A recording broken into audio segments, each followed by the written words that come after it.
இருந்தாலும் நாம் பின்மாற்றத்திலே இருப்போம் என்று சொன்னார். அந்த உணர்வில்லை.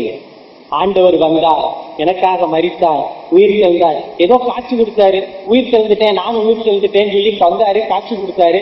நான் பேய் இல்லடா, பிசாசு இல்லடா, தொட்டுப்பாடன்னு சொன்னாரு. அதுக்கப்புறம் மனுஷன் ஆளையே காணும், எஸ்கேப் ஆயிட்டேன்.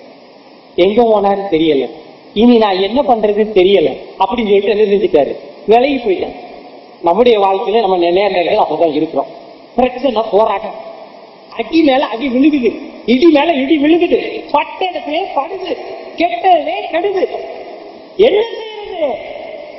ஆண்டவரை விட்டுறக்கூடாது. அப்படித்தான் நடக்கும்.